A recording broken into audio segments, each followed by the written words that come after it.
चलो, तो ये आर कहलाएगा, ये एल कहलाएगा और ये आपका कैपेसिटर कहलाएगा, ठीक है। अब ये एलसीआर सर्किट कहलाता है। क्या कहलाता है आपका? LCR circuit. इसके अंदर हम क्या करते हैं? अल्टरनेटिंग करंट अप्लाई करते हैं, अल्टरनेटिंग पोटेंशियल अप्लाई करते हैं।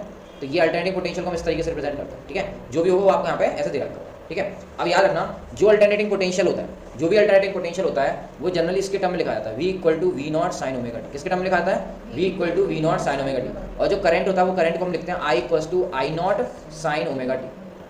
समझ में आया ना? इस तरीके से लिखा जाता है। अब इसमें कुछ टर्म है, उन टर्म को अपन समझेंगे। पहले तो ये तो आर क्या कहलाता है आपका? ये आर को हम बोलते हैं रेजिस्टेंस। इसकी यूनिट किस में होती है? ओम में, ठीक है।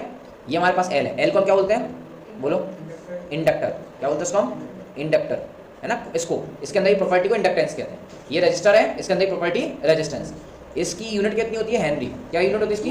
हेनरी। मिली हेनरी लिख सकते हो, बट मेनली हेनरी होती है, हेनरी। सी क्या है? कैपेसिटर। सी क्या है आपका? कैपेसिटर, है ना। इसकी जो यूनिट होती है वो क्या होती है? कैपेसिटर की यूनिट या कैपेसिटेंस की यूनिट क्या होती है? फेरेड। ये तो समझ में आ गया। ये आर एल सी है, इसको एलसीआर सर्किट कहते हैं। ये अल्टरनेटिंग करंट का टॉपिक है, तो हमने करंट इसमें बैटरी से नहीं लगाएंगे, किससे लगाएंगे? हम अल्टरनेटिंग करंट लगाएंगे। पोटेंशियल लगा हुआ है V equal to V naught sine omega t, current है I equal to I naught sine omega t. इसमें जो V नॉट है, V नॉट इसको हम बोलते हैं पीक वोल्टेज। क्या बोलते हैं इसको हम? V नॉट है पीक वोल्टेज। और जो I नॉट है, I नॉट को हम क्या बोलते हैं? Peak current.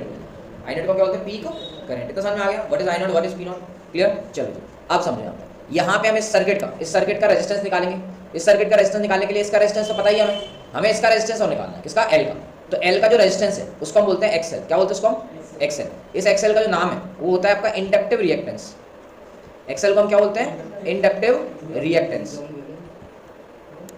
समझ में आया? इंडक्टिव रिएक्टेंस कैसे निकालते हैं? तो इसका फॉर्मूला होता है हमारे पास, ठीक है। मैं आपको फॉर्मूला बता रहा हूँ। ऐसे अगर हम सी का बात करें तो सी का भी निकालना पड़ेगा रेजिस्टेंस, तो एक्स सी कहते हैं। क्या बोलते हैं हम? एक्स सी। इसका फॉर्मूला क्या होता है? Capacitive reactance.